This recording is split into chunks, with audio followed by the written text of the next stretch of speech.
Rendez-vous ya bakongomani conscient libre débat manaka na bino esengo ezali yanga ya kokuta na bino pe na kokabola mayo ezali actualité politique na ndenge mboka ezali kokamba mape. Merci na équipe technique ezali ko tenir biso compagnie et chaque jour de mai de maître et à Réal Merveille Vango azali ko assurer réalisation et émission pe Joël Muka FMI Maboko Banko azali derrière le caméra et puis toko sola na bayi kongomani actualité o ya tongwa lelo ezali d'abord na commission nationale ya droits de l'homme o ezali pratiquement na confusion moko na situation moko très confuse et pas ya wapi ba agent et cadre bazali kolela na nouveau comité de direction o ekoti na ngonga lelo bazali ko remercier pe ko tinda na retraite près de 500 agents et cadres ya CNDH o ezali normalement structure esengeli privilégié droit de l'homme comme ko sala ba pratique o ezali contraire na droit de l'homme. Est-ce que RDC ko tellement malamu na ba structure internationale o ezali ko prôner le respect ya droit de l'homme na ngonga lelo? Est-ce que ezali permis pour la situation ya budget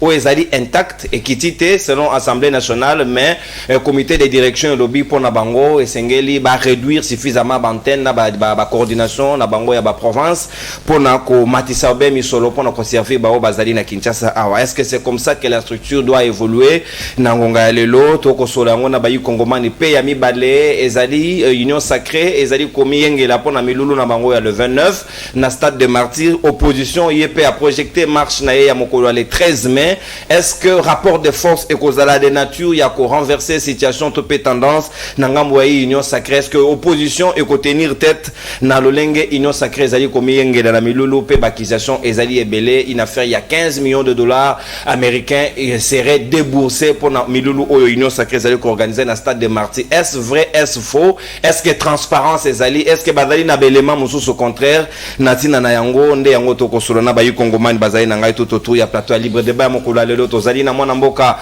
José e Kaniki moko ya bayi cadre pe communicateur ya ACP ya Gentini Ngobila Ambaka pe azali moko membre ya bayi structure ya communication ya Union Sacrée Luko azali na biso elongo pe tozali na mwana mboka le secrétaire national adjoint en charge ya jeunesse ya SID ya Martin Fayulu Madidi mwana mboka Yves Badioko azali na biso elongo pe tozali na mwana mboka ya génération bleu Ezekiel ako kabolo na biso plateau na ngonga ya lelo na libre débat pe tozali na ndeko Nestor okoko ya Union Sacrée na ngambo ya Vital Kamerhe Rwakandenge de INC azui moi retard moke le temps à rejoindre biso to ko funga la possibilité na biso na José Kaniki oyoki lokola biso ndenge bajan et cadre ya CNDH batako dénoncer situation na bango na mawe etali manière donc bazo ko radier bango ou encore batako remercier bango sans de compte final tout jeunes qu'ils sont ba remercier bango simplement selon comité ya direction ya bango ya mongonga lelo balobi ete misolo ezali mise à disposition na bango bazali sous à mesure ya koza bango en charge était. Est-ce que c'est correct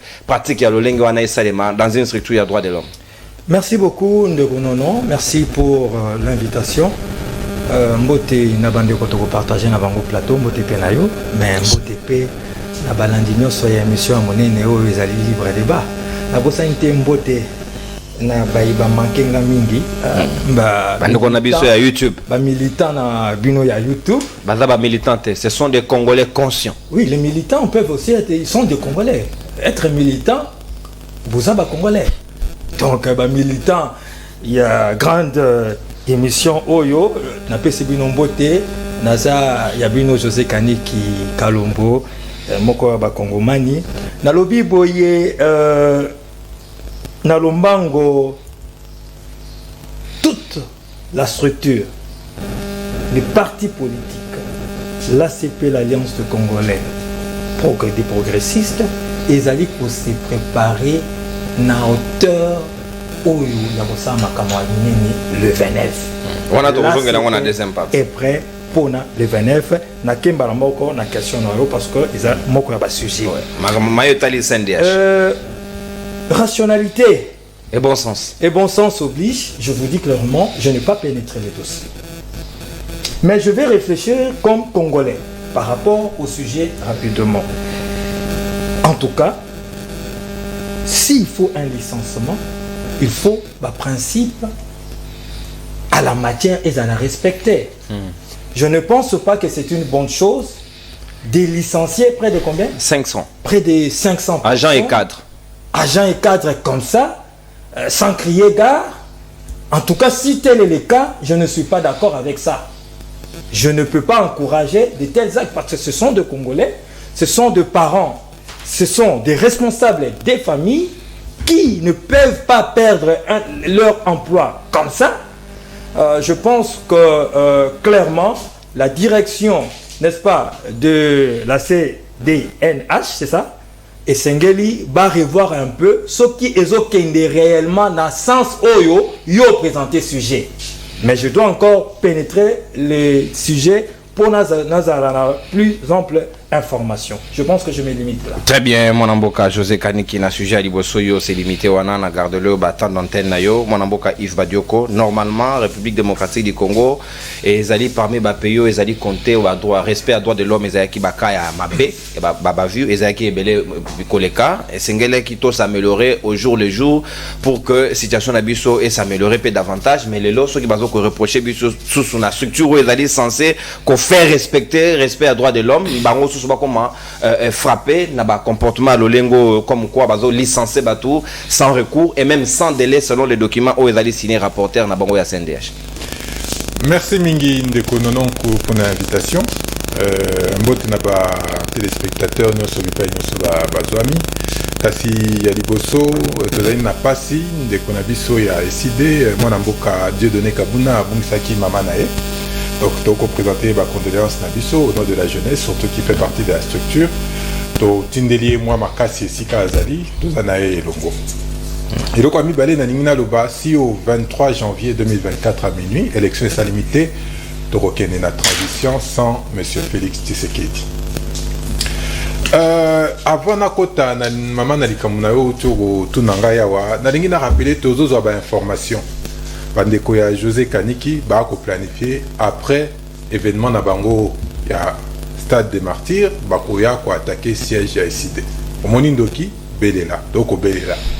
La responsabilité des organisateurs ya activité wana oyo ya le 29 et qu'on allait engager ceux qui d'aventure siège Nabiso et d'aller attaquer. Biso to maintenir ba activité Nabiso. Mais c'est clair, ceux qui vont attaquer bino le 29, bino attaquer bango le 13, c'est clair. Et wana mboka ya désordre ya anarchie o kamba mini na bandeko ya Kaniki biso to tambola ndenge wana te. Biso to tambola kana limemia, to tambola kana respect ya ba droit ya ba tout.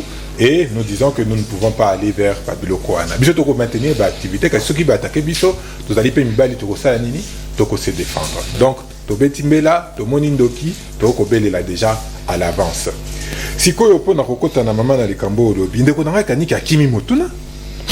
Parce que le document est officiel et ko tambola partout et monani déjà et tamboli na ba réseaux sociaux nyoso. Ba lobi ete ba kolongola batu pona nini, pona misolo ezokoka te. Pona prise en charge na bango. Pona prise en charge na bango ezokoka te. Mais misolo wana kaka yango ne bandaki ko tambisa CNDH depuis toutes ces années. Boni est commis les lots et Kotiawa que Misoloana et Kokalisouté. Voilà les questions qu'il faut se poser.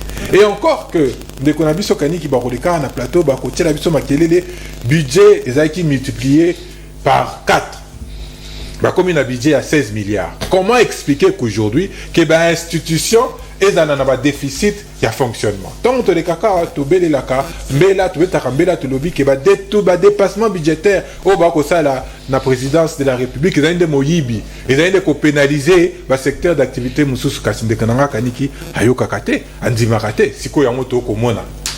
Oh il fallait être alloué na bande konabiso à CNDH et ça nini et qu'il y a un dépassement budgétaire yandeko Félix Tshisekedi. Voilà le problème fondamental.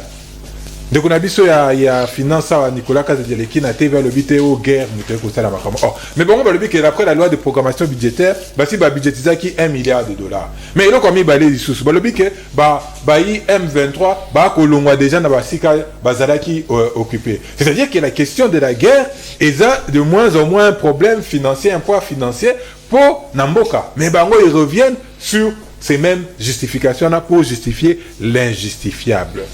Kasi on est le plus troublant. Comment dans une commission qui est censée promouvoir les droits de l'homme, bako bukande les droits de l'homme nakati pour na ba agent na bango. So kotangi mukanda na balobi que sans délai.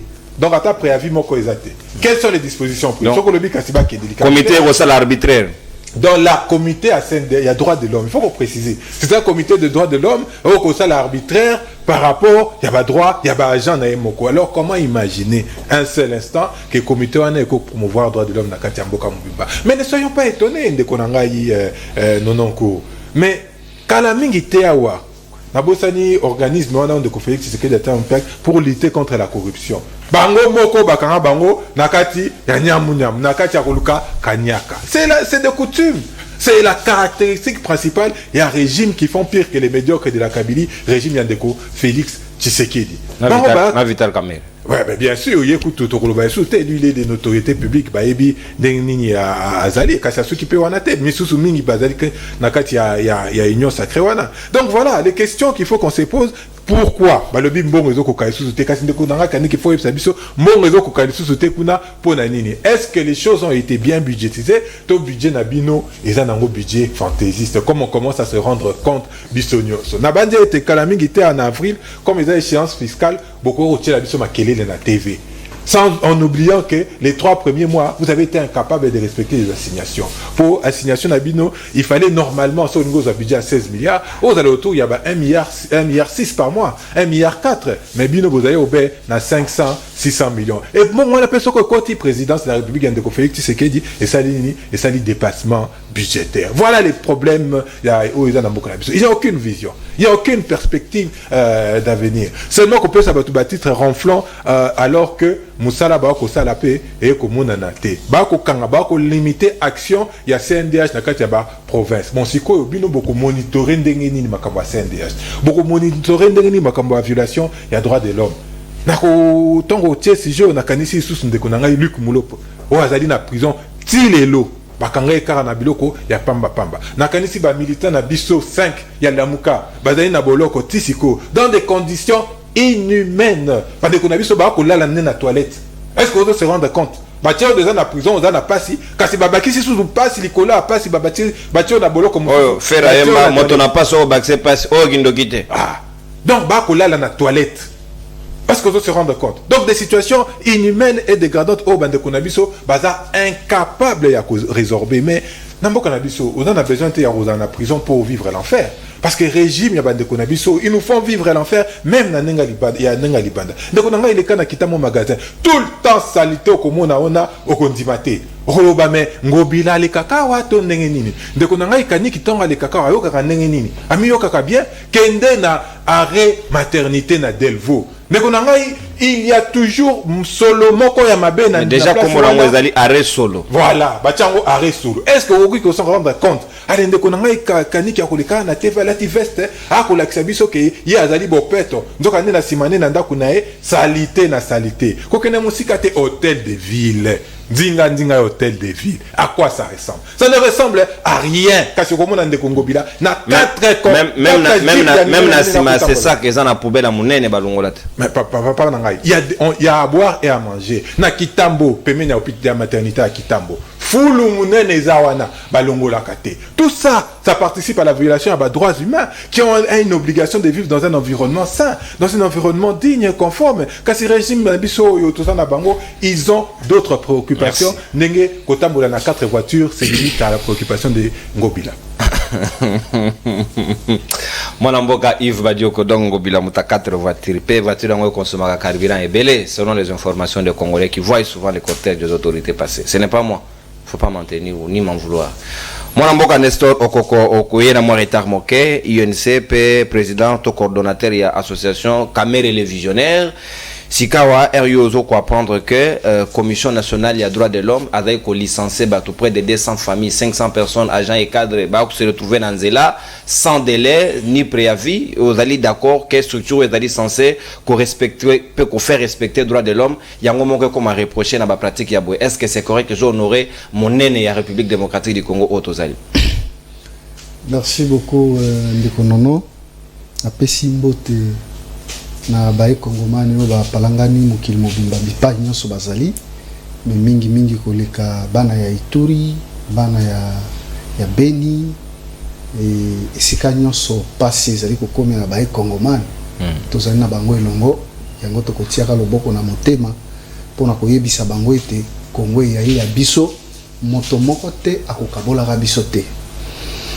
Kasi yambo naleka na motuna na yo oyebi biso baye union sacrée tozana molulu munene oyo tozali komilenga ezali deuxième sujet na biso to lobela yango ya pas de souci. Kasi ezali na bana union sacrée baye ba ko salaka mosala malamu bisika bazali ndeko nono tikana rappeler yo ke auto sala mwa mikolo eleki tozali kolobela dossier moko ezali kotalisa na mpanzi ya Ituri kuna. Déjà gouvernement reconnaître qu'il y a une milice là-bas.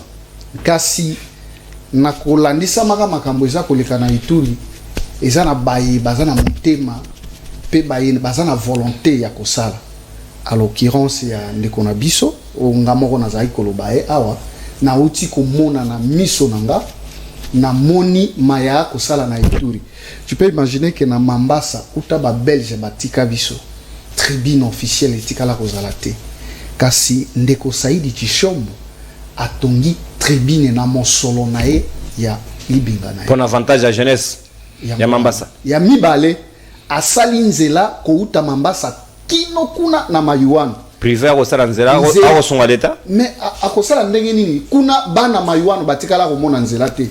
Ya zui ba tracteur na ye oyo azako sali la kuna na mine ba sali nzela kino esika mwana mboka ya suka oyo azalaka kuna na fefo na mayuano asali nzela asuki kaka wana te atongi école atie ba pont na bisika poete omoni biso na union sacrée tozana makambo wana te ke ozela il faut Félix Antoine Tshisekedi auta na Kinshasa po ya kosali la biso non ezali na bilenge oyo bazana ba initiative ya kotalisa comment tokoki ko développer mboka songera mutona na c'était le cas félicitations pe bravo nae kasi komona maye eza koleka kuna na coordination wana ya droit de l'homme ngai na lobaka mingi makambo ebele oyo toza komona na miso lelo monani na miso ya bato ezali libula oyo biso tokuta ya ndeko Kabila. Papa bino botie comité ya sika qu'est-ce que Kabila a à voir na comité ya sika soki comité ya sika bato bayali wana kasi ba ko répondre te na mosalo esengeli to sala nini to tika ka comité entériné par l'ordonnance présidentielle ndeko choisi par l'Assemblée nationale. Zela kasi na pesa yo moi exemple moko IGF oyo tozalaki nango na mboka oyo ndeko ezalaka ndele kwa Kabila te. D'ailleurs je me rappelle ndeko Muzito ya za na mpanze ya ndeko Yves kuna asalaka ordonnance moko ya kofandisa IGF na se ke basala mosala te mais lelo ndeko Félix aye kotombola IGF lelo tokoma yoka ba détournement yo neleko ya Kabila yoka ba détournement boni so yo ka ngwe sala konde siko ndeko yo ka poto yo aussi e bandeli ezalaka ndeko dénoncer koloba ete moto ayibi ba dénoncer ici ba dénoncer bakangi et yana ba après ba bémisser te mais état de droit elingi koloba nini état de droit elingi koloba ke bokangi moto accueilli à se défendre soki bomoni ke azana nzela te atika na prison soki bomoni ke azana nzela bozongi sala ba en d'autres termes parce que la réflexion na logique na yo ndeko si vous s'il vous plaît Nestor na yebi ke wana zo toucher caméra directement nda yango bimiseli yango miso problème ezalité mais sikoyo na ngina lo baboyo c'est supposé yo kumisi IGF ke bato IGF aza ko dénoncer batali réellement mais il mérite d'être arrêté ba okanga bango ba bimise bango ce qui revient à dire que ba dénonciation IGF eza nango na tina te c'est non fondé eko eza bongo te parce que na kati ya droit kuna ezaka lolenge ya moto bakangi akoko coopérer na ba juge bongo soka lobi azongi po mosolo wana bino bozongi état de droit eza que bokangi moto asambi soka ndimi ko coopérer na justice azongi si likambo ya est-ce que vous avez coopéré likambo ya ndeko Vital Kamerhe eza likambo ya ko coopérer était parce que Vital Kamerhe atika ko zwa mosolo ekolo te Vital Kamerhe na miso ya bato nyonso et monani asambaki liboso ya bazizi babengisi asambi na tango ekomaki ke no batali ete moto oyo azwi mosolo te basali nini babimisi basali lisumu c'est que bino po bon mon état de droit il faut Kamerhe bakanga ekuna ato yibite bakanga wana boza na kati ya libunga soki wana nde boza ko banze za libunga kasi biso ekomi eleko ya makambo nyonso ya siko ba famille oyo bazo se retrouver na situation balela na balele pa ya nani soki esengeli na bango kozala kati na esika wana te ke coordination ya sikeye koya etali banikana na bango eza nisika esengeli balongola bango Yo oyebi likambo ya fictif ya bato baza na ba entreprise publique na ba société à l'état. Ici il s'avère être ce sont des antennes na ba coordination ya CNDH na ba province na ba territoire ba supprimer. Mais soki ba yali na ndenge longo bani te. Ton makaka po baza ba congolais te. Sengi na biso kotosa mbeko ya moka. Soki moto aza mais ala kozo ebonga kasi aza na ndenge esengeli te. Esengi ko tia bango libanda. Bino bozalaka bongo tango Isef abandaki Isef siko comité ya droit de l'homme abandi ko longola bato basengeli te mabe nini basali. Merci. Natondi Botondi Mwanamboka. Ici les motifs évoqués dans les documents ezali mayo etali mingi babi budget misolo alloué na CNDH et donc permettre bango soso ko en charge ba structure wana nyonso te mais quand même isengela ki procédure ezala olé ko avertir ba tout sans crier garde sans délai ba perdre famille yo société ba père de famille ba kende ba se retrouver c'est quoi neza bisco pesinga kolobora dans la torte est-ce que tali chrono. Merci Mwanamboka Nestor Koko sika maloba ngambo wayo génération blé Ezekiel kolobora papa Ezekiel est-ce que yo ozali d'accord na pratique ko le kana CNDH lelo est-ce que ezali ba pratique de nature ezali ko bebisa image ya mboka te na ba structure mususu internationale ezali ko tala biso comme on a droit de l'homme na biso et bafoué et beauté en touche ma bato bazali basali na. Merci beaucoup Mwanamboka Mopandi Sango nonon Kourou pour la marque à confiance au Tiekati na biso ya kobengisa biso na etandoike pour na kosona baye Kongomani dont je salue en passant na remercier ba co-débatteur nangai José Kaniki ouais, ACP merci. Et puis maître Yves Badioko SID Nestor Okoko UNC. D'entrée de jeu je m'en vais d'abord faire un petit constat dans ndeko nangai ya UNC songai pour na moni lokola atanga ki document oté pénalingina rappeler à l'ordre que c'est la fin qui justifie les moyens. Oui, c'est la fin qui justifie les moyens. Il y a Abraham Lincoln qui fut président américain, le Baboué. On peut tromper une partie du peuple tout le temps. Tout le peuple une partie du temps. Mais on ne peut pas tromper tout le peuple tout le temps. C'est pour dire quoi? Balobi bien nous na makambo oyo ya CNDH. Le rapporteur a bien évoqué la modicité du budget alloué. Oh, c'est le même budget qui a toujours pris en charge. Voilà, c'est le même budget qui a toujours pris. Banda époque au parce que Bino, ça aura toujours rétrovisé. Oh Batouana, vous n'avez jamais assumé pour la Koloba que non, nous reconnaissons que Awa et ça modicité à budget. Moi je pense que l'élo peut ba commune sans délai. Yebisangai ata muto ba notifier nomination na ye, on lui accorde le temps de se préparer pour ça la remise et reprise. Si quoi ya bango ya ça donc ndenge baza na bureau on sous-entend que l'élo ils sont contraints de procéder à la remise et reprise. Tant yo lobby que mutu soka kei état de droit so yo muta kei ko samba. Ayoka il faut qu'on prenne la justice. Ndeko caméra ibate parce que ngai normalement le débat sur le personnalité de Lingango le sous-té. Mais Mouto Ayibiton ne peut pas le condamner. Il va condamner deux fois. Oui. Mouto Ayibité, je ne vois pas une justice qui va condamner une personne qui est innocente. Va condamner deux fois donc cela n'est pas notre débat du jour, mais j'espère bien que ba Congo Magno ba Olanda biso. Nous avons la jeunesse aussi qui nous suit. Tant nous sommes dans la récréation, à YouTube, Hollande, SML, à Ebike, oncle Nangaï, Okoko Wakoleka. Mais quand il vous entend parler, excusez-moi, Biloko Yaboye, je vous dis que même ses amis qui l'entourent là, Bazolela. Nous venons ici pour parler du bien-être de la République. Il n'est pas un bien privé. Oh, Bino Lelo Union Sacrée, beaucoup ici RDC, le loco Morobo Yabino. Aujourd'hui, on oblige ça la remise et reprise, mais il semblerait qu'il y a 15 millions de dollars. On a deuxième tour. Imaginez un peu. Alors, moi je pense que la génération bleue, dans nos objectifs, nous avons un objectif principal qui stipule concourir à l'expansion d'un nouvel ordre politique en RDC et au débat de la pire tradition démocratique de la République. Donc, c'est-à-dire, nous devons venir ici faire des débats scientifiques Tant que ça dit débat, il faut avoir cette habilité Yakondima. Alors, nous allons seulement renvoyer la balle. Quant à Mutuna Nayo Ndekonono Kourou, je ne sais pas, Batou Oyo, le rapporteur qui a signé ce document, a lobby bien modicité et budget alloué. Donc, quelque part, moi, je ne condamne pas Batouana. Je ne condamne pas Batouana. C'est au Parlement, mais il ne faut pas renvoyer dans Baléwana. Dans le Parlement et au gouvernement, à la personne du Premier ministre, à répondre. Parce que le Parlement nous a signifié comme quoi ici que non, le budget est arrondé de 16 milliards. Voilà. Alors, comment un budget qui est revu à la hausse de 16 milliards, le mois passé, c'était le fonctionnaire qui ont été payés presque sur les 19 pour un salaire dans le mois de mars, le 12 le mois d'avril. Et aujourd'hui, est-ce que vous salaire au mois d'avril?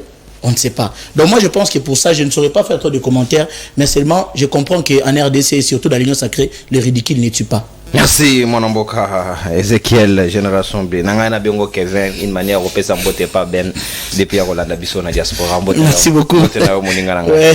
Hier Azali nani na Génération B. Hier Azali, on l'a président d'honneur. Président d'honneur. Et fondateur aussi. Merci. Moninga nanga iben na pesi mbote pa ozwami. Esika wa mon amboka José Kani kitoko le kana deuxième dimension na biso ya libre débat. Réal na ebi go bela me zala na biso s'il vous plaît. Est-ce que les lots union sacrée nenga ko Samilulu nae, vous allez compter que l'opposition sera-t-elle à mesure, il y a qu'à créer contrepoids, mais même si lobby, n'a pas cité sur ce mot Franck Djongo, a lobby ouvertement 15 millions de dollars américains seraient déboursés. Na compte na bino route na libenga l'état pour que bo organiser milulu na bino na stade de Martyrs. Est-ce que vous okata mawaya ba kongoman baza na jugote na drodrote na mungwalote ba kongoman no bazwa mina kiwanja bazai ne loko akolia te ba réfugiés, mais vous déboursez 15 millions pour une simple activité à ça la sortie officielle ya union sacrée. Est-ce que c'est vraiment important pour ba kongoman? Merci beaucoup Ndeko Nono. Vous savez, la rationalité, les bons sens batebele ba kokaka yangote.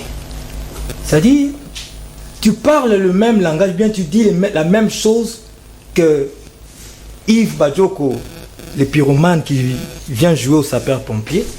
Ozolo banaye makamu nenge ya lobi, mais azo kokoyo kayote, parce qu'il veut tout simplement te contredire.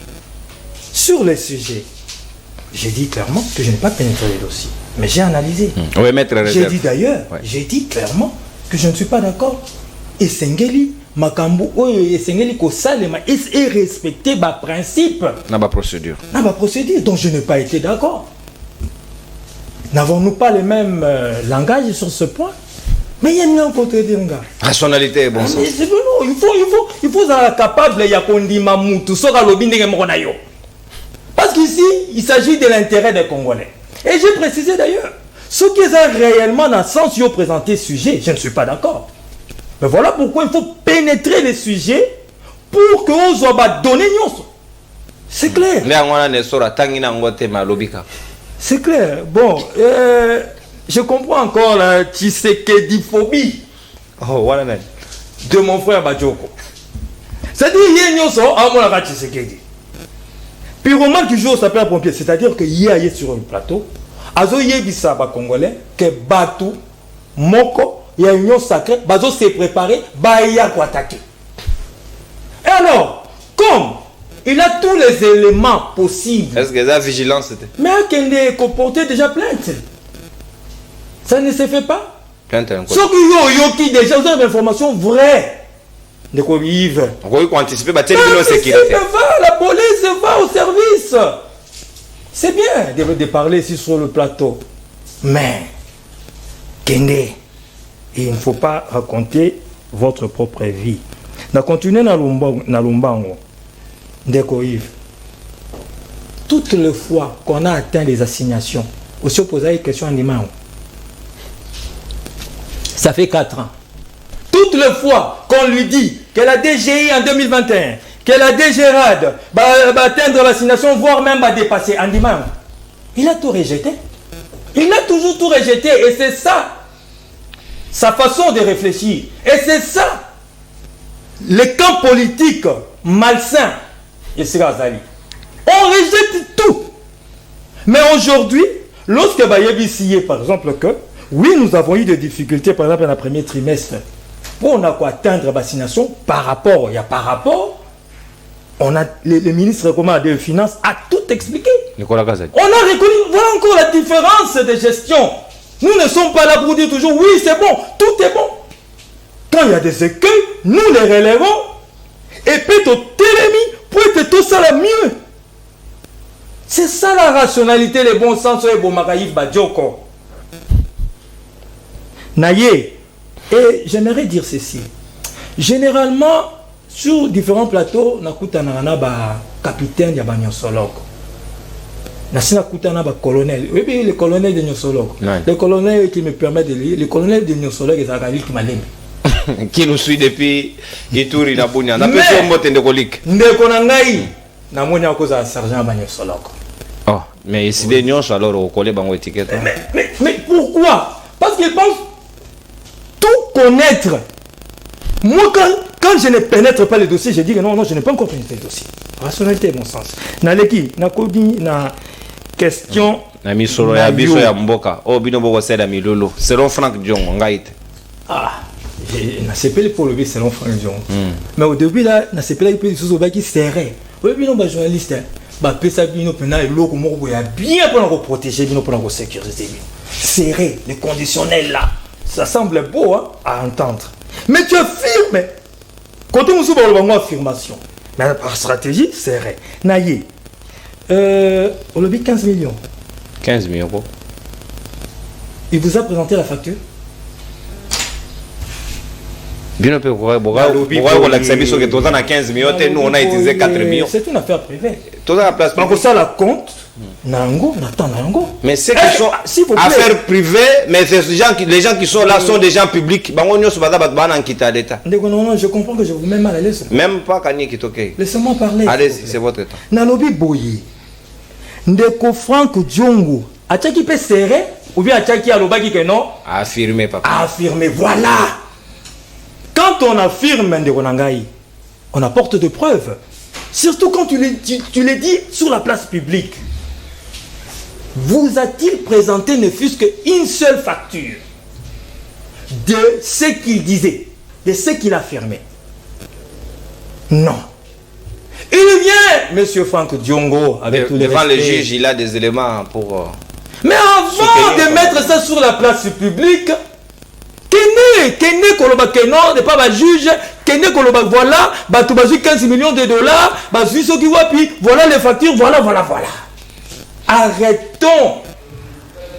Surtout quand vous êtes en politique de cette trempe-là, et Sengeli Kame Kozala sage, toutes ces années dans l'opposition, on n'apprend pas la sagesse. Mais non, c'est pas possible. Comment un monsieur... À côté de Tchan Tshisekedi. Mais il n'a rien appris alors. C'est désolant. Mais oui. Quand vous venez, vous dites clairement de Konanga. Donc les élèves ou les disciples de Tchan Tshisekedi n'apprennent jamais auprès de lui. Mais vous pensez que dans une salle de classe avec le même maître, c'est tout le monde qui réussit? Échec ou Tazala. Mais voilà, l'échec ou Tazalaka. Et hier, il faut Zalaza et l'échec. Je suis désolé de le dire. Donc, par rapport à Milou Routoulobiboué, nous, ACP, l'Alliance de Congolais des progressistes, Parti Cher Argentini Gobilabaka, nous contribuons. Votiez combien? Nous contribuons. C'est-à-dire les partis politiques vivent de quoi? De coïncider avec ta parti politique. Ils vont nous dire que ce qu'ils ont fait à, comment on appelle ça, à Lubumbashi, ils sont occupés du budget là-bas. Ils sont en opposition, ils ne sont pas dans la gestion. Il est du parti politique, d'un parti politique. Comment ils vivent? Comment ils organisent? Comment ils trouvent ce qu'ils trouvent là pour mettre ça dans l'activité là-bas? Alors, le même principe où Ibango va utiliser dans l'opposition. Mais c'est le même principe. Est-ce que Biso Tozana Bango très regardant pour la mission na Bisote? Biso Hotel, la Bino Polibé, la Biso dans ma boca. C'est ça même le contrôle citoyen. Très bien. Là, je suis d'accord. C'est ça même le contrôle citoyen. D'où voilà ici Cap Franck Diongo a péché. Contrôle citoyen, oui, mais à pas des affirmations gratuites. Présentez-nous des preuves. Mais c'est ça et c'est clair. Ndeko il va dire qu'on est dans sa bouillée, parti politique na bango, et fonctionne avec quoi? Quand ils organisent des marches, quand ils organisent des meetings, Quand ils organisent toutes les activités d'un parti politique, ils font comment? Si eux, Ruti Goloba, ils sont dans l'opposition. Donc, entre guillemets, ils ne travaillent pas. C'est une façon de parler. L'opposition, c'est ça que tu veux dire, non? Mais tu crois qu'on le plus fort si... Ils travaillent, mais ils ne sont pas dans la gestion et à pouvoir. Non, Ils peuvent être un fonctionnaire. Mais voilà, mais exactement. Ça dit, tu mets de l'eau dans mon vin. Comment on dit ça? J'ai même oublié le terme. C'est-à-dire, je vais dire ceci. Dans ton moulin. Dans ton moulin, voilà. Je vais dire ceci. Ndeko Yves Badioko. Je ne parle pas de l'individu Yves Badioko. Je parle de toute la structure, les idées et toute l'opposition. Si ils ne sont pas dans le pouvoir, ils arrivent à organiser des choses. Des grandes choses même. Des grands événements. Maintenant, ceux-là qui travaillent, qui ont un salaire, parce qu'ils sont fonctionnaires de l'État, parce qu'ils ont un poste, c'est-à-dire qu'ils ont un salaire. Un premier ministre a son salaire. Mais pourquoi va faciliter bisoté? Ça par exemple, ça m'a dit. Dans salaire, va faciliter biso citoyen. Contrôle citoyen. Non, ça c'est pas le contrôle citoyen. Oh. Non. Attendez. Vous regardez à quel hôtel ça m'a contribué pour la vie. Non. Il contribue avec son salaire dans une histoire privée, non? C'est qui il doit venir de rendre compte. Non, la trésorerie. S'il vous plaît. Nous sommes en train de parler des choses sérieuses. Et cette émission, Isaka, Batoabouania. Et j'ai dit ceci clairement. Moi, José Kani, à supposer que je suis DG quelque part. Mais j'ai mon salaire. Donc, en cœur, il y a un événement de réunion sacrée. Au coton du stade de Martyrs, pour la Kissa Bolingo, il y a Banamboka et pas le président de la République, t'ont contribué. Merci. Merci. À gauche et à droite, opposition basara. Merci mon ambo. J'ai parlé. L'affaire bénéficio 5 minutes na yotika qui n'a première prise de parole. Merci. Pour des raisons d'équité. Au regard de l'article 8 alinéa 2. Et à mon beko ya c'est ça, oyo kamba c'est ça, ndeko Christian Bosembe na pesi mbote. Au moins que tozo respecter ba texte. Moi mboka Yves Badioko sika na zai na ngambo na yo. Bino soki bosai melulu la bino opposition, personne ne vient vous demander des comptes parce que bozali na gestion ya res publicité. Mais toza un peu plus regardant na baningo bazali na pouvoir parce que ba koki ko sala mwa mbilinga na libenga na biso. Alors ba fait privé na bango et concerné biso ba kongo manité et sengeli batia misolo ya bango. Mais est-ce que bozali ko soupçonner bango avec des preuves à l'appui qu'ils auraient disposé, ils auraient disposé 15 millions de dollars, ils allaient sur les belés, et qu'on laisse à réfugiés, et qu'on ça la bilanga, et qu'on pèse à misère, qu'on ça la banzela, même la baningo ba dessert agricole, et sungi biso pétrolier, mais bah côté en kita ya modèle wana na activité mon coca capo dans magnifier individu, tout qu'on magnifier bateau. En tout cas, ils allaient quand même responsables d'être dans un état conscient. Merci Mini Ndeko Nono Kourou. Na éviter Ndeko Kaneki aningi patronio sacré ezali pasi. Ndeko Koko yawa atangi documenté mais atali commentaire. Mutakamere. Ndeko Kaneki yawa atangi document, il n'a rien compris. Oh, asali commentaire. Document est clair. Balobi était contrainte budgétaire. Ndeko Nangai. Balobi contrainte budgétaire, yo ko spéculer na makamunini. Likolo ya contrainte budgétaire ba okede. Alors que ce serait le même budget. O etambu ici bango mikolo nyonso, bambulo eleki, le même budget zongi awa, kasi siko yo budget ne komi na ba contrainte. Soumwa ba mushinko que jamais ba présenter ba situation à Lulenga. Oyebi makambo tozoloba. Ezo kanisa na seni balobi balongo ba na antenne. Pour ça élection de gagner. Pour mesurer la gravité. Parce que c'est un des organismes d'appui à la démocratie et ça a ndenge moko na seni. Donc quand on vient na plateau, on parle de la République, il faut être sérieux. Ndekokoko. Soyons sérieux. Toko le babat ba kota la biso. Bana ba kota la biso. Ba kulutu ba kota la biso. Basi ba kota la biso basi na bino. Ya yo na kaniki ba kota la biso. Na yope. Ase pela kuna obi mobile nanga ko ba makambo sembo, makambo kitoko. Kasi yo ko leka o ko lo ba makambo ezana nzela te. Ndeko nanga basunga ka leta te. Ndeko Saidi tika makambo ko sala. Basunga ka leta te. Haosela leta nzela. Yo moko donc partons exemple o ko la biso que ce qui l'état a failli sérieux a failli ndekuna makamunyo soana ezaki kimia makamunyo soana elingaki sa nini et salima c'est parce que l'état a failli parce que ndeko Vital Kamerhe a biso te place 58 millions na biso ekenda tilelo yango nde ndeko soki moto akopere na justice akoki kozongisa. mais ils sont extrêmement graves donc yo yibi mbongo bakangi yo yibi mbongo lobi te na zongisa nde makambu et voilà la théâtralisation à justice on ndeko Félix Tshisekedi alobaki kasi abosani koloba que c'est lui le metteur en scène. Comment? Il faut qu'on soit sérieux. Moko na biso ko de la dérive. Quand des individus commencent à vouloir remplacer l'État, yango makambo koloba. Biso tokoki ko tolérer yango soki moke te. Ndeko na ngai ton na lobi makambo ya agression ya siège na biso. Ndeko kaniko ko kamani. Depuis que votre régime est au pouvoir, 10 fois vous attaquer siège na biso. 10 fois. T'es conséquenté? Vous attaquer siège na biso. Tout le bateau le baté. Ba plainte nini to déposa OSI et aboutissa. Oyebi des fois paluku. Nani abomai militant na biso na Goma. Nani. Oyebi davin kalala. Nani abomai militant na biso attaqué na Kinshasa. Nani. Est-ce que oyebi le héros vivant na biso Cédric Mangungu. Nani a pandier le colo. Jusqu'à aujourd'hui on ne sait pas. Ba plainte na biso qui déposé en bonne et due forme. Mais le responsable ça peut être que Félix Tshisekedi. Parce que sous Kabila c'était Kabila qui tuait Mukendi, Thérèse Kapangala et tout le monde. On ne va pas dévier. Donc ba attaquer siège na biso mbala na mbala. Soko zaki compatriote à solo.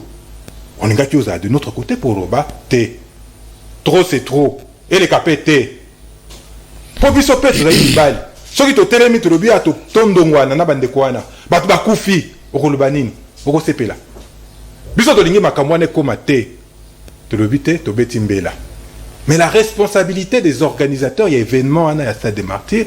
Si d'aventure, et là, comme les sièges Nabiso, militants Nabiso, spécialement résistants Nabiso, vous serez responsable. Est-ce que beaucoup de solliciter police et sécuriser siège? N'a le but, et ça dénonciation aussi n'a le but. Par anticipation, mais ils sont obligés. Cependant, sur la dizaine de fois, 7 fois, où agressé siège Nabiso, la police était là autour. Ça n'a rien. Absolument rien. Pas complice alors. Ceux qui te lobby, malobi alors. Alors bien ma financement à la partie politique. Donc on a Kaniki. Quand on vient sur le plateau, il faut se documenter. Ne faites pas l'économie de la lecture. J'ai un exemple net en France. Oui, que le financement doit être public. Il faut qu'on la nani à Pessinini. Pour des raisons de transparence. Il y a une limite. Je crois que si je ne m'abuse, il faut avoir 7 000 euros. Mouton paie ça. Dans la partie politique. De contribution à la partie politique. Yokoya, celui-là il travaille. Oh, la coûte ou pire. Celui-là il travaille où? Samalukonde il travaille où? Mais le premier ministre, Namoson Abisso, à Kozwa. Nan Vital Kamerhe, vice-premier ministre. Mbosso, président de l'Assemblée nationale. Nan Nissou Nazangisi. Mbemba, ministre, vice-premier ministre de la Défense. Félix Tshisekedi, Babata Makia Anatunaki Bango, qui est l'autorité de référence. Autorité politique. Autorité de... Voilà. Le bimine n'a pas c'est inde. Bah combien on a l'occasion? Pour Félix Tshisekedi.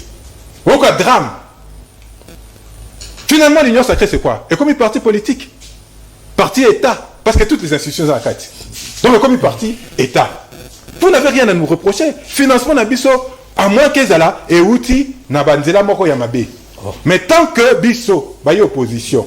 Toko financer parti na ba cotisation à ba militant na biso, ba cotisation à ba cadre na biso, ndeko toko tamboula. Bino vous avez un problème ndeko nangai kaniki. Il y a un problème d'éthique et de morale.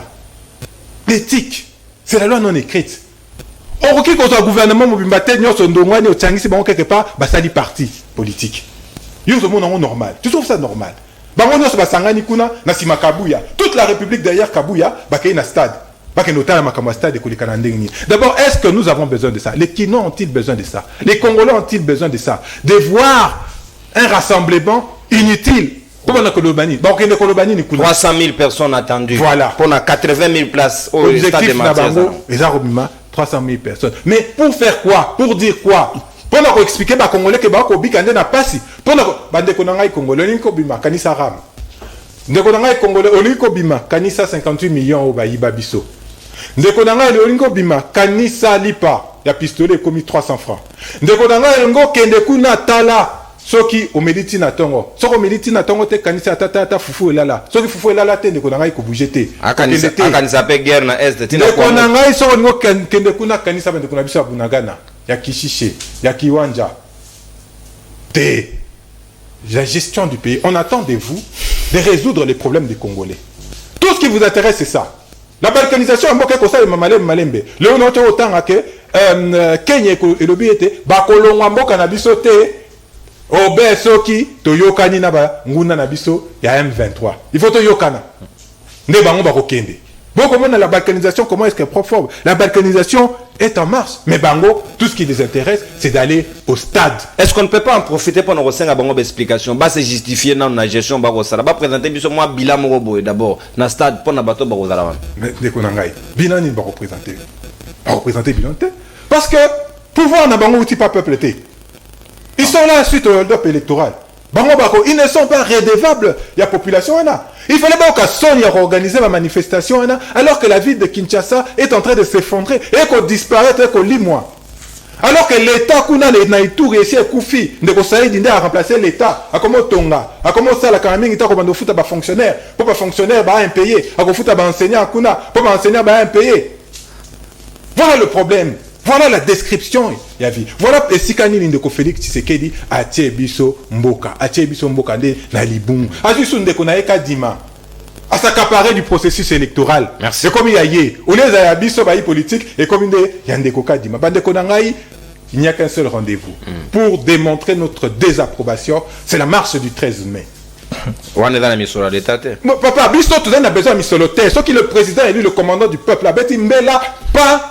Lobi bisonyo sotoye na balabala. Merci. Tokopé sa poloté. Tokopé sa différente kaseromona la population parce que lui c'est le commandant du peuple. Moi namboka na tondi otondi. Sikawa na sengi bino na vigilance.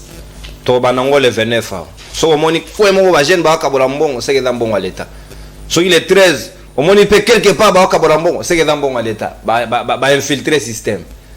Donc bon kabomate si réellement c'est la mobilisation spontanée population a la volonté na yemoko et puis population a ya fois très exigeant à exiger bango belé goleka et aux amana momingi parce qu'on peut pas comprendre que d'une part beaucoup de souffrance de l'autre côté vous supportez l'insupportable.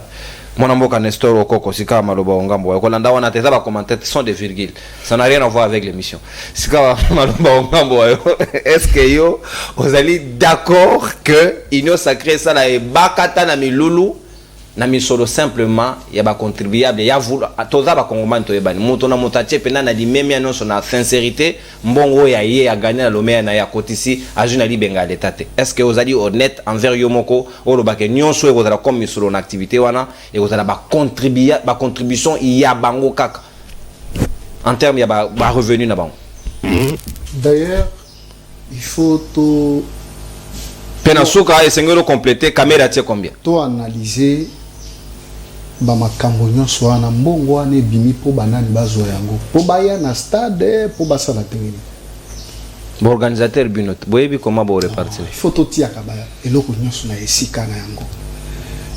Moto ya lobby makambo wana Frank Diong. azalaka na parti na ye malette ou soit azalaka na parti o bato bazinga yo yebi siège à MLP. MLP ça à part ici que ezali wana eza place de yo yo Anzela okende bibo ezali. oyoki nanzela okende wapi Bibo. ezali ya ye ya décidé à part ici ka bazali wana baza place Ah papa.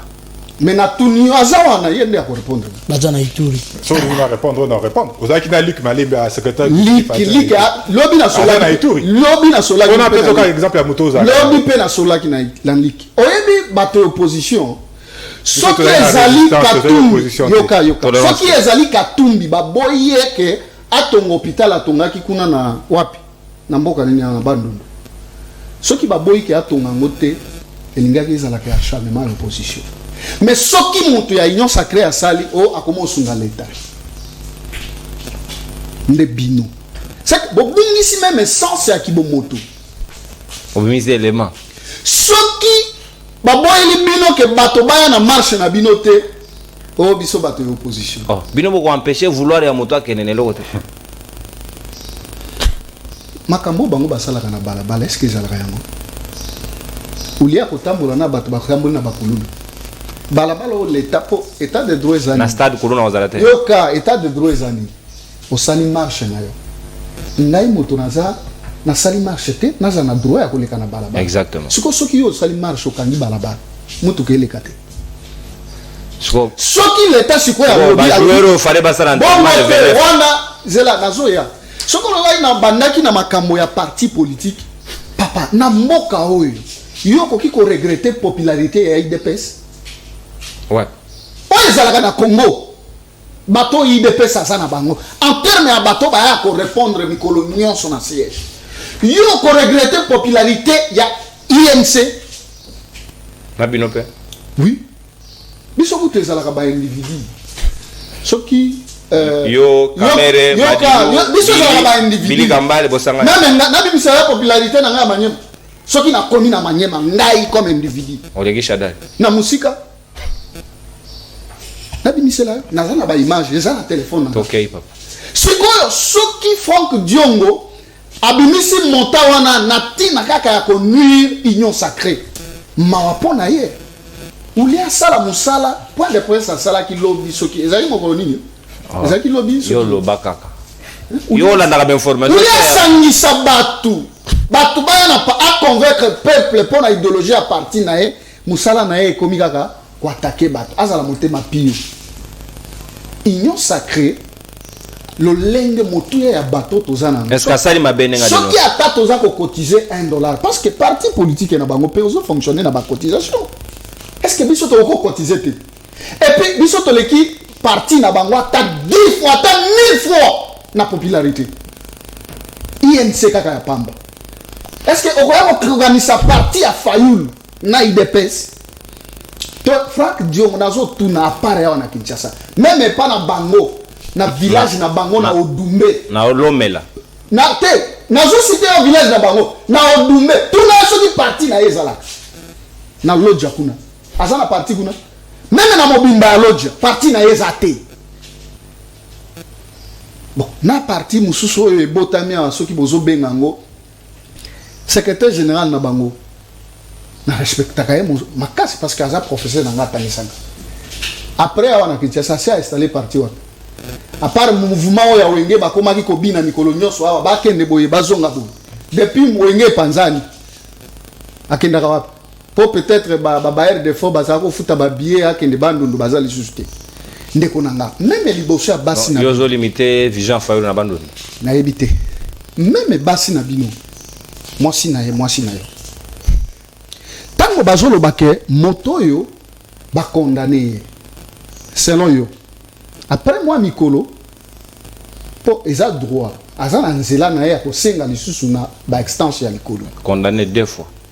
balobi ok siko na condamnation eloko moko nazolinga bakongolais esengeli bafungola matoi balobi soki bakondane mutu 10 ans ou 20 ans kuna na suko nalingaka bamaloba moko balobi akosala autant d'années akokoma na fonction publique te akosala autant de boye akosala boye te sikoyo moto oyo alobi te ngai eloko oyo bokondane nganga na boyi yango akei na kilasi ya likolo to na esika ya likolo po asenga lisusu basambisi ye na miso ya bakongolais nyonso ngai eloko na kamwaka 2 personnes moto oyo azalaki exécuta ya makambo oyo esengelaka asala nazwi mosolo na nga siko moto oyo peut-être afacilitaki po mosolo ekomi epa na nga bokangi ye na nani facilitateur eza eloko moko meme bana na bino baza nani facilitateur kofacilite ça napesi exemple wana ntango ozoloba kofacilite vital ntango bobengisi ala commissionnaire yoka eza likambo ya commission te ndeko siko comment il devient facilitateur mosala nyonso esengaka nango motu moko facilité eza likambo ya kofacilite te bato batalaka mikanda par rapport na bakambo wana ozo comprendre était-il banque centrale, était-il ministre des finances, était-il ministre des mais comment lui s'est retrouvé dans ce circuit? Il s'est retrouvé parce qu'il fallait assiéger Azaki na kati ya coordination ya makambo ya 100 jours. Très bien. C'est lui qui était le coordinateur il y a 100 jours. C'est quoi? Non, c'était Nicolas Kazadi. Et comment pas na ndengeni? Misolo wana. Même na bo moto boy. Mongo le mo banque centrale signature ya caméra te. Mongo comme pas mokolo nango signature ya caméra te. Siko tango boye bisaka bana na bino. Que yo caméra zo. Na lolenge nini? Bazo tu na ta bino te. Parce que tu as reconnu qu'il a facilité. Facilité quoi? Il était le coordonnateur. Non, c'était Nicolas Kazadi. Il y a le directeur de cabinet. C'est lui qui chapeautait tant que Bazako Salaba réunion Zakinan. Mais coordonnateur, c'est qui? C'est celui qui est censé chapeauter. Ndekonanga. On dirait Zaki n'a procédé. Olanda qui a ngoté. Mais nako kama ba Ndekonanga ba ko télémaka na kombo ya Vital Kamerhe. Vital Kamerhe atikalo zo 57 millions yo kanisa kwa na. Soko lingi ke lotu na monsieur Jamal. Pe ko tu na Jamal ba tu na publiquement lobi na zo mbongo nanga. Siko ekomi e mbongo ngo changer lisusu. Oya ba congolais yo lo bakawana. E comme pas Kamerhe ndenge nini. Ata mwana na ndako akoseka yo. Ça c'est de 1. Bandeko, tout ka débat que auto pesa kimbongo ba pesa kimbongo te. Merci. Ndeko. Intérêt à peu. Bino, bon tu ko sala rencontre na bino na Lubumbashi.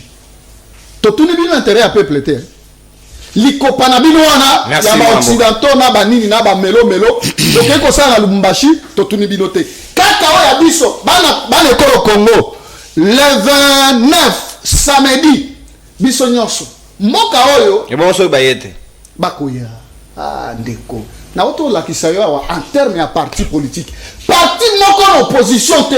Et kokani ni na INC. Merci mon amour. Ni na ensemble ni et parti moko te. Merci. Donc ensemble là ba te belé ko le cabinet. To le kibango. Ah, merci beaucoup. Ni de pèse le qui ensemble. Na ko bakisa minute. S'il vous plaît. Parti na biso yesi ko. ACP. Et c'est Tony ça. ACP le qui a fallu. Pas de problème. ACP ya moko ko Tony stade. ACP. Mais INC na noté. INC bino mokenda na malula papa. Mokenda na malula kasi ko malula na mateza. Tolérance. C'est ça la différence. Il a fallu ndeke na où il y a ce sang. On se mon rassemblement à partir. S'il vous plaît, tous à la honnête, reconnaissez que Ngobila a l'équipe na batu. Oh.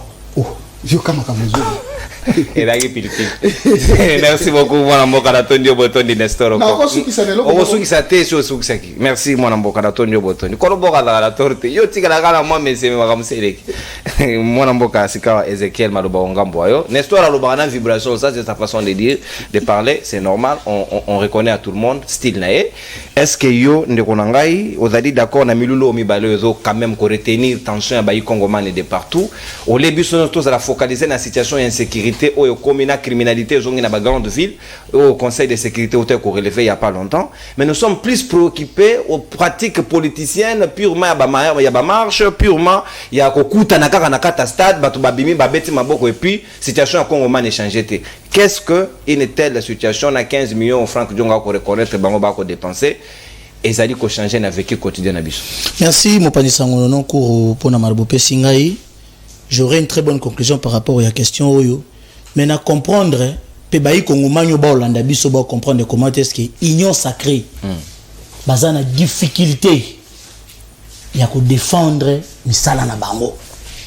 Déjà comment on a ndenge ko débattre na nga okoko bien que ça style na donc on sentir qu'azo luka bi mawapi de lokoni mais il n'y a pas cohésion na biloko nyonso zolo bande konanga okoko même ata biloko ndeko nanga José Kanika otiko lobawa par rapport à qui a contribué na contribué te na kofungola mo parenthèse moko muke pona ndeko José Lito ministre honoré intérieur de l'ONU INC et voilà ACP il réclame à la ville de Kinshasa 480 000 $. Lito a quitté l'ACP pour aller na INC. Voilà, il réclame à la ville de Kinshasa 480 000 $.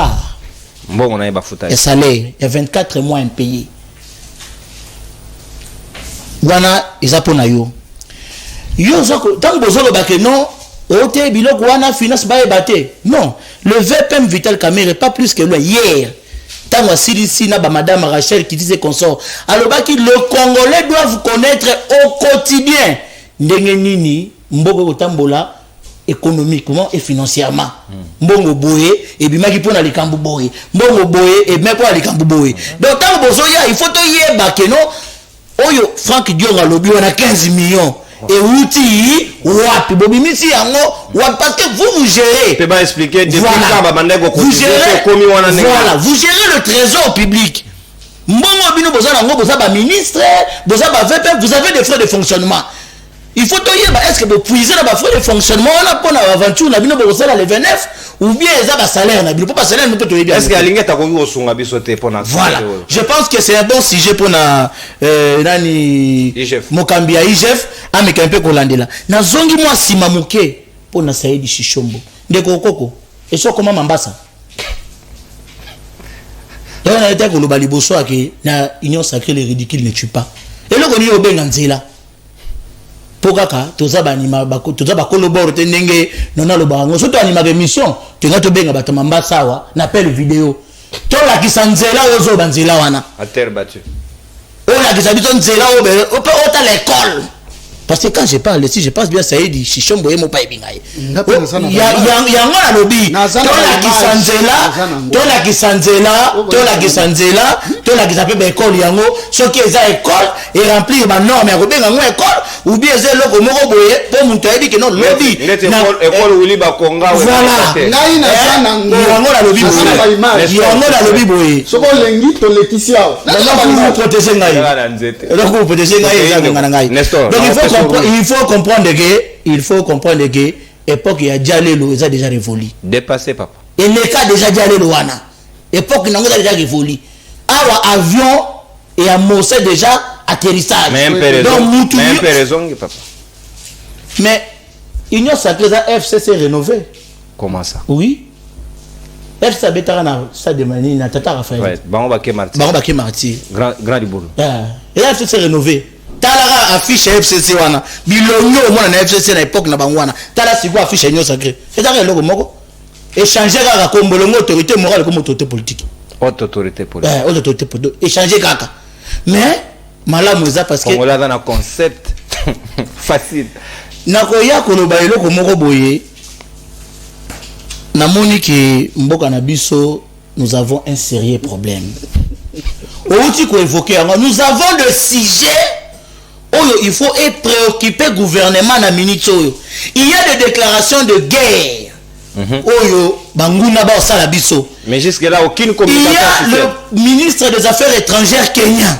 qui a dit que ba troupe na bango ba kobima te tant que ba mona nucléaire té mais comment le Kenya peut se faire passer pour le porte-parole du M23 qui est un groupe rebelle rwandais mais bon est-ce qu'on a cadre il y a EAC est-ce réellement le troupe qui compose la force kenyenne, il y a EAC. Et ça, pensa ba Kenya ou surtout de tout rwandais déguisé.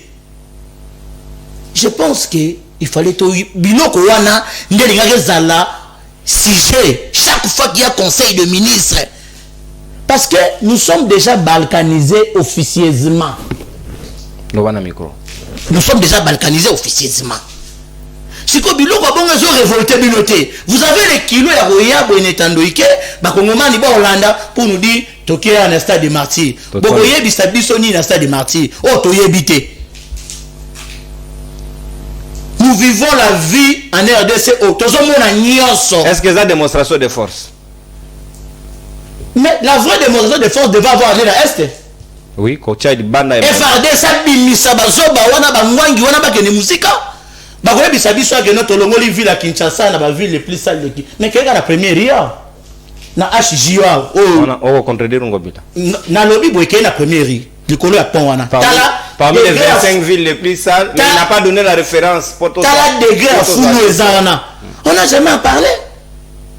Le lot a la popularité. Tala, IDPS a la popularité à l'époque qui a fait papa Etienne Tshisekedi wa Mulumba.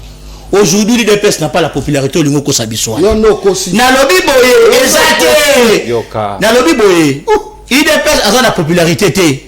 UNC a la popularité na Sidi Kivu. Place Boye la na Bahati. Mais le comment la mona Boye Sangara. Et bon, moi, j'ai ça. Obi, tu as Boye. Pas de double caméra. Obi. Non, la bosse du Pardon. Il faut bon. Nalobi Boye. Nalobi Boye. Atikala Kolongwa. Nalobi Boye. Ngam na zolo bate. Oh. Tango lobenga na kota kite. Oh. Bozo wela ngona bonji na bango. Bozo wela popularité na bonji. S'il vous plaît. Même si les il y a eza na magazine ebimi et plébiscité bonji. Na biboye. Eza na magazine ebimi plébiscité bonji meilleur leader ya Sidi Kivu. Bibi Shintobe na Twitter ya Sidi Kivu mabe. Bibi Shintobe na Twitter ya Sidi Kivu. Comment Bibi Shazani militaire. Ketoke malembe. Azana aux États-Unis akuna kenda na société civile. Azani azana na carte s'il vous plaît. Nazo rapporté. Bibi c'est ce qui Nazo rapporté fidèlement. Il y a reçu hein. Je suis là. Yoka. Nalobi boye, zala calme, faut gérer tes émotions. Okay, merci beaucoup. Okay. Alors, bozo là, yango kuna. Tant bozo bisangai, ozo le bakeno MLP. On s'en a défendre bango te ba parti mallette. 30 secondes. Merci beaucoup. Tant ba parti mallette. Yebisangai CRD. Apart na Kinshasa. ACP. Apart na Kinshasa. Baza na représentation mususu wapi na intérêt. Quand Luka papa. Il y a intérêt à ce sont des partis Kinshasa. Des partis qui ne vivent que à Kinshasa. C'est un AICD. Nalobi boye ACP n'intérêt les athées. Tokenda tawa na benga na zolo bawana ou bien la bandundo au moment que ba ACP les athées. Bala na gouverneur na maindome papa. Obi ndeko nono na monito tika makamboyo ngai pona ko conclure na makamboyo na ina lo belo ko moko. Merci oshitende. Na chité po na monique. Merci voilà mon gars. La retiré en conclusion. Na tondi bino tondi. Voilà dans la bonne ambiance makambagito ko les gars. Tu es au mapamba. Oh bimsambodi. Merci. Merci mon bon gars. Nzola meso s'il vous plaît. Soumanga yando ya tozo à conclusion 1 minute chacun na baninga parce que c'est très important. Balela o balobinga na katakaka. On a repensé la conclusion na pesité mais le lot et on a pensé pour reconnaître fait 1 minute chacun pour la conclusion mon amboka José Kani. Oui, que vraiment de génération bleue de Bonanga. Ezekiel, je veux dire. Oui, que à ça à rendre un mauvais service. Comment ça? Nous de collabore. Yo tiens bas sujet na yo. Yo ndo tiens bien sujet. Au tindeli biso ko en avance. Hier zo ko reprocher na plateau. Que non, il fallait pas beaucoup ko yeko solo la makambo ba parti politique a waté. Ndeko non tala mutu azo corriger na musala na yo. Na limbisi. Na limbisa e kaka. Mais voilà encore, génération bleue, monsieur Ezekiel, que j'apprécie beaucoup. Merci beaucoup. Ajoutant un magazine, oyo lobili makamaboshi. Mais makambo oyo, toute une structure, et ça libre enquête. Paix bimisi la ville, na katia rang, il y a la ville la plus sale, wana boyango. C'est quand même compliqué. C'est quoi la structure? Il y a dans le structure. Il y a non, banagi non dans le structure. Voilà t'es occupé. Magazine n'est pas. Il y a un magazine. Il y a pas structure. Na ko na pas structure que c'est ya soki wana. Na continue. Na voilà club oche mbango na mbango. A club oche. Akangami. Akangami. Maindo meto sai. Assez. Tozo kende ko sala kutu première ou deuxième anniversaire na Kisangani. To sali déjà une installation dans le Grand Katanga. Na Congo central. Na Congo central to zaraki. Donc oyebité. Na no mbango na Sirisa. Voilà encore de Yves Badioko qui est vraiment le sergent des nosologues. Lui, l'opposition, eux, l'opposition, colonel ils ont le droit, le colonel c'est Luc Malem, un nosologue avéré, ils ont le droit d'aller, de payer des avions, de se retrouver à Lubumbashi sous l'autorité de M. Katoumi et tous les présidents élus. Ils ont le droit de s'organiser. Mais ils refusent le droit. Oh, dictature à modèle ni. Ils ont refusé, ils ont boya. Majorité, ils ont le droit de s'organiser. Merci, mon amboka Kaniki. Pour terminer, Nalobi Boindeko, est-ce que pourquoi on peut faire de l'amalgame, makambo privé, il y a un regroupement politique, makambo privé, il y a un l'opportunité aussi de Wanangai. S'il vous plaît. À quel moment vous le faites? S'il vous plaît. Quand eux l'ont fait, tu avais posté la question. Ils n'ont pas la gestion de Wanangai. Ce n'est pas question de gestion. Ce sont des affaires privées.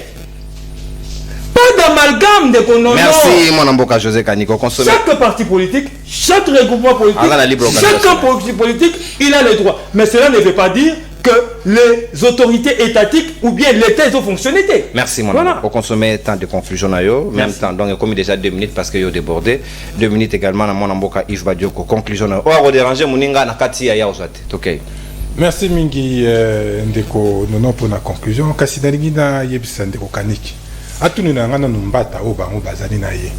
Mbata a expliqué ye comment tout un gouvernement se transforme en plateforme politique. A expliqué Bissot. Les privés soit ndeko nangai. Union sacrée. Fait privé soit mbata kamora à l'époque comment FCC bango nyoso bato bazo gérer bako sangana bako ma plateforme moko. C'est pourquoi la question lui est retournée. Fait privé soit-il. Expliqué Bissot. boni ndeko Félix Tshisekedi wa koma na esika wana par le hold-up électoral ndenge nini akoki kozala parti azala membre ya parti de regroupement politique expliquer yebisa mbata yo te peut-être yo makamano ko comprendre ngote mbata ou bengaka professeur a expliquer yo simande oko comprendre ndeko nanga oko mais malva misusu oko lekisa oko bebisa soya pamba ndeko na yo malembe bozaka bundungana secrétaire exécutif adjoint na Ituri ata moko pona ko citer bango nyoso te yo yebiete oko bebisa biso ke tozo be na Kinshasa. Secrétaire exécutif ya ACP na Ituri comme le na. Question non, il y a INC au Pesangai. Tokei monambo. Ndeko nangai, je rappelle et je redis encore, quand on vient ici, on vient parler de la République. Responsabilité à Batunyo Soana Boko constituer présidium, il y a union sacrée et zande ko améliorer bien-être ya ba Imboka. Ndeko Mbemba a organisé qui réunion, il y a ba chef d'état-major et ça demi avorter le Rwanda question de sécurité. On a bloqué, Rwanda m'a bloqué. Est-ce que vous se rendre compte? Dès qu'on a eu le nom Naruchuru est un administrateur à territoire au Azalinde nommé par les M23. On a Makamwana beaucoup qui pétait. Dès qu'on a il y a 30 millions de Congolais en insécurité alimentaire. On a beaucoup qui pétait.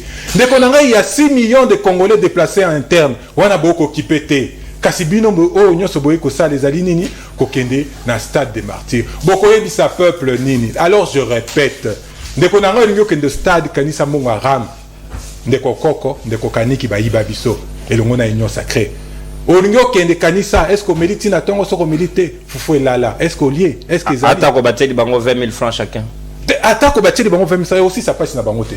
Merci. Au pire des cas, ceux qui besoin 20 000 francs, attendent au Kende, bo bandelelo ko accompagner bien. Boye bisaka bango ke mandat na bango sali nini? C'est une seule chose. Le président est le commandant du peuple. Il est chez lui partout. Merci. À Lubumbashi, en Ituri, merci. Au Bas-Congo, merci. À Kenda, qui prend trois choses. À Bengi Saba Congolais le 13 mai. Toi, Koloba Makamboya, sécurité. Et Kokola. Vice-cher, Nambo Kanabiso.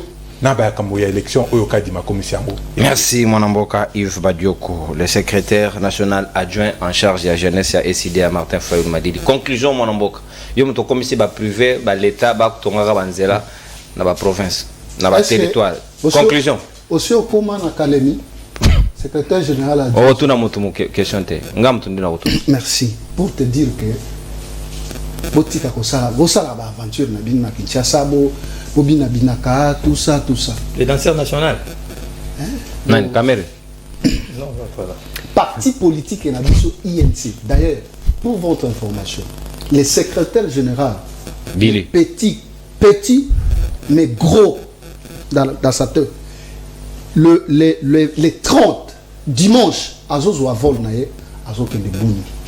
À la conférence moko kuna d'ailleurs avant que na auto kende na kuna va que décide qui tango ba vital.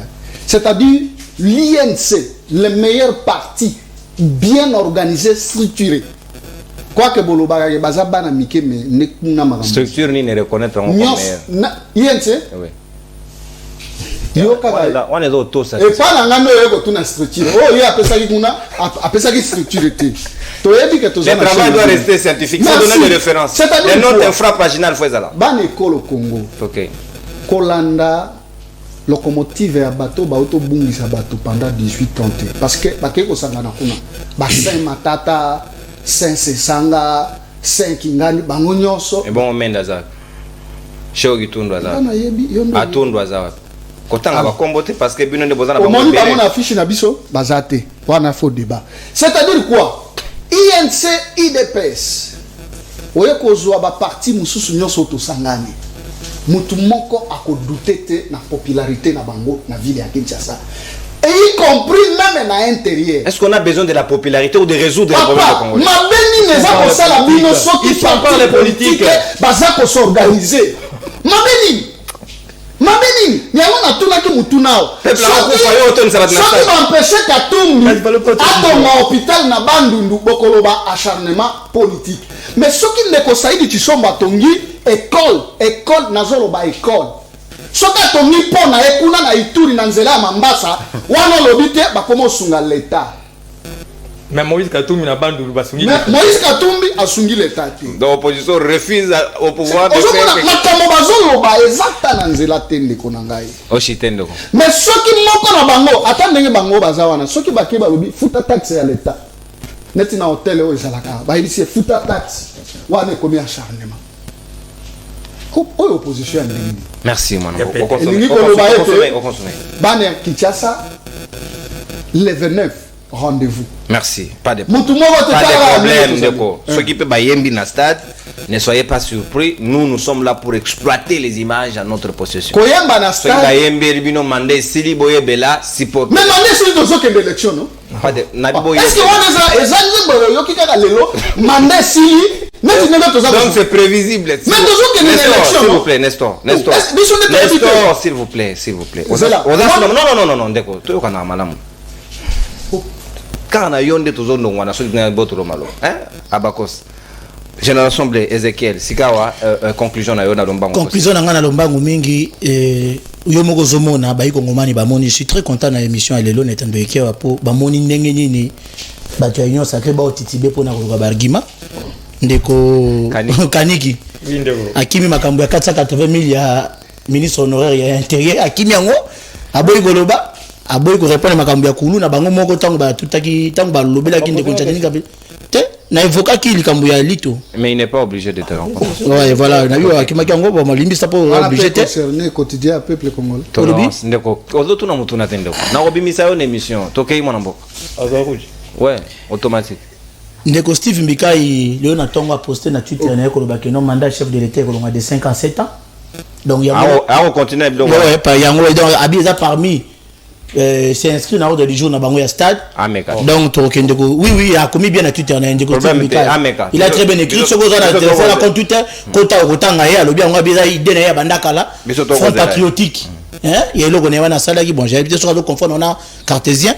Alors ngai na conclure pour dire que le renouvellement de la classe politique ne consiste pas à remplacer de vieux par de jeunes, mais à renverser le ciel de valeurs afin de remplacer l'immoralité que nous sommes en train de vivre de l'union sacrée par la moralité, la malhonnêteté des animateurs de cette conglomérat banani par l'intégrité et la tétrise.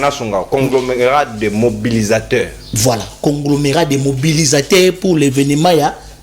Au lieu de solutionner le stade par l'intégrité et la traîtrise que nous sommes en train de vivre à l'est du pays par le patriotisme.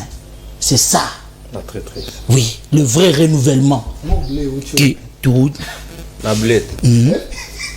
Yango wanande conclusion na ngai pona mokolo ya lelo. A autour na génération blé ou tu wapi. Avec un moment blé, mais je me réserve les doigts à Goloba po. Vous avez ma casse de logo moko na boy Goloba. Merci. Merci. Ba wa personne digila papa. Ba wa da terrible. Na tondi boto di mwana mboka Ezekiel. Merci Okoko Kosega Sout. Kanga pem. Merci José Kaniki na tondi boto. Merci mwana mboka SID Yves Badioko. Merci na André Anzola Meso. Merci na Real Merveille Vango. Merci na Joël Mouka FMI na Banzi avec conclusion chute ezaki penda calme en douceur.